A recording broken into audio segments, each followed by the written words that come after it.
Good morning. Welcome to the Woodward Fire Press Briefing. Today is Monday, August 24th. My name is Mary Rasmussen, and I'm the Information Officer for Northern Rockies Team 2. I'd like to thank Sergeant Brenton Schneider and Marin County for setting up this format and also for continuing to help us support this format and to bring you information on the fire to the public and to the media. Today, we are at Incident Command Post at the Port Reyes National Seashore. Because the incoming team brings a lot more staff and resources, we are outgrowing this facility, and we will be transitioning our Incident Command Post to the Old San Geronimo Golf Course this afternoon and tomorrow morning. So I wanted to point out a couple of things. Today we are streaming on Marin County Facebook page. Tomorrow there will be a change to that, and we will be doing so under the Port Reyes Seashore Facebook page, and the county will be linking to that. We started an evening update last night, and we put it on the Seashore Facebook page. We did get a few comments that it didn't automatically simultaneously go to the other social media formats and Twitter. So we are making that change, and will hopefully be simultaneous. We also have set up a live phone line. We've set up a new information phone line, and we will have information officers who will be answering the phone and answering your questions. Another thing we've added is we've set up an NCWeb page for the Woodward Fire.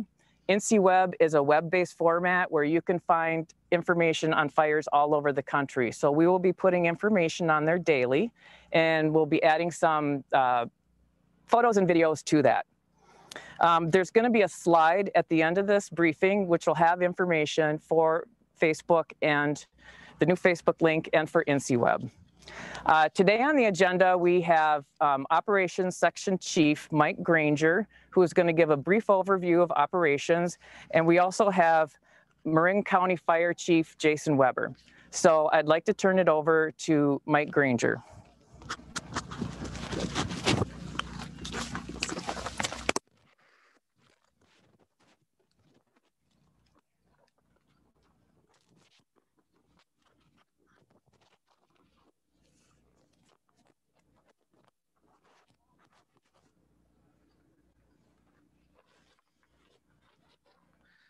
Good morning. Like Mary said, this is Mike Granger, Operations Section Chief for the Northern Rockies Incident Management Team, and we're a Type 1 Incident Management Team, and we were called in to support the local efforts that were ongoing with this incident. So I want to say first, some fantastic work was done by the local crews in Marin County, the Park Service, as far as working on this fire during the initial attack phase of this incident.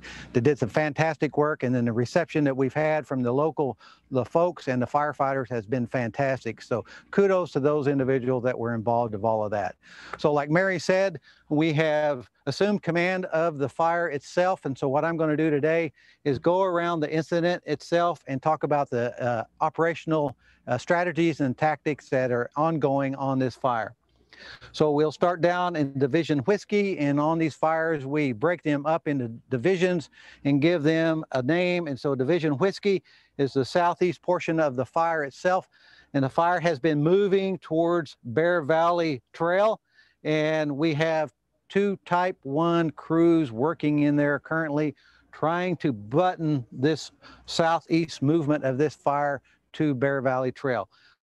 Operations in there yesterday went quite well, and I'm optimistic that we should get around the forward movement of that fire in there today, if situations, the weather doesn't change on us. Also on Bear Valley Trail, the previous team that was in here did some really good work as far as prepping this line with the thought that this fire would continue moving towards that trail. We have continued with the prepping of that line, and that is looking pretty good. But the fire, we do have active fire along this perimeter here, with the thought that this fire will continue moving towards this prep line and trail. The terrain in here is very steep. This area has not seen fire in maybe forever, but it's very dense, very difficult for crews to get around in here. And so the actions that we're taking here are direct.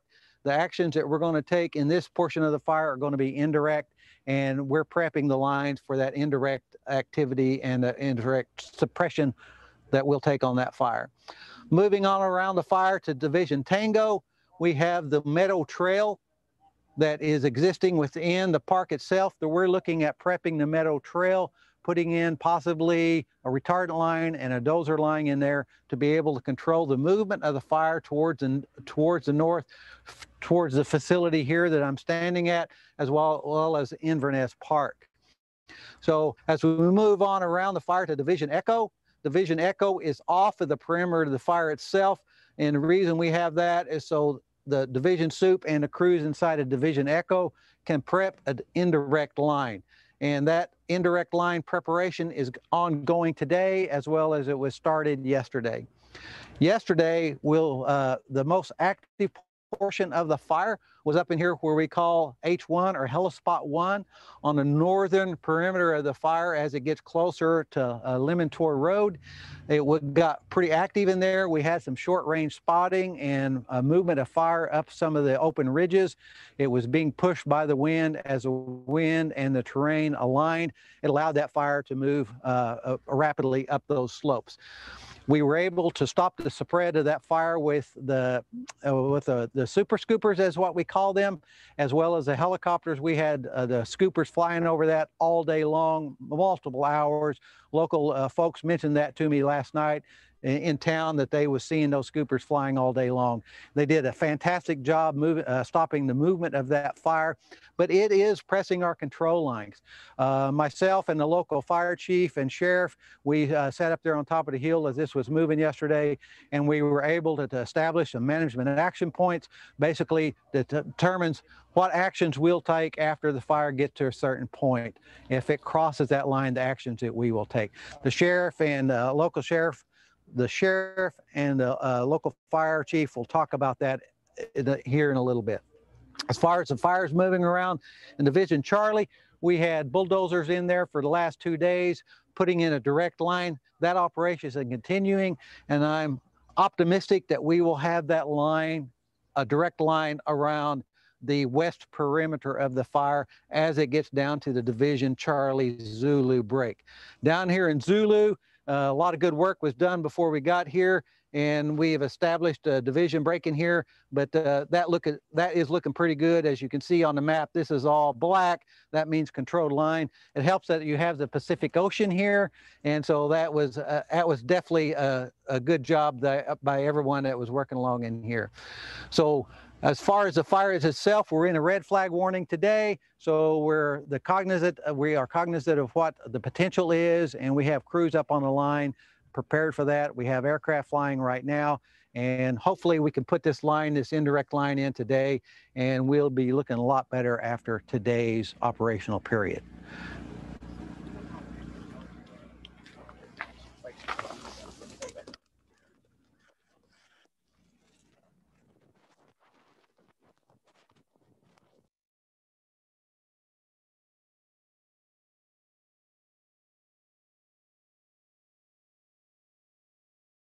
Morning, everyone. Mike, thank you. Mary, thank you. Having the incident management team here is a relief for us that have been here since last week.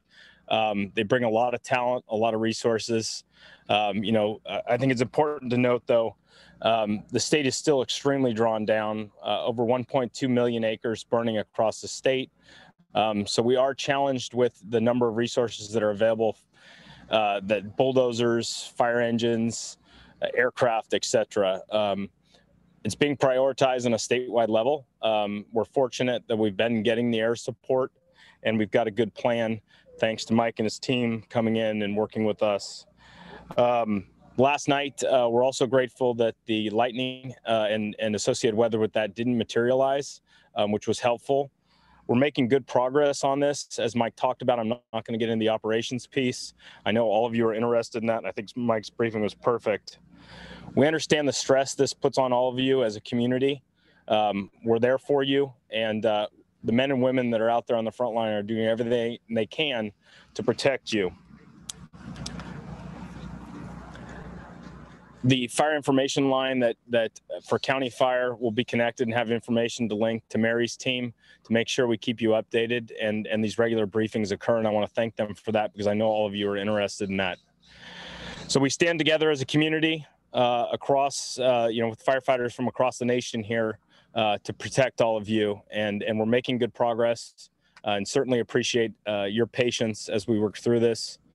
And we'll be here until it's over. So I'll turn it back over to Mary, and thank you all.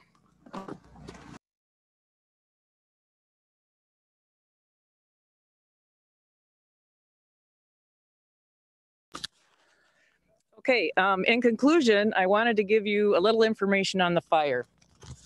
The current acres stand at 2,487, and that is a reduction from what you heard yesterday, and that is due to more accurate mapping.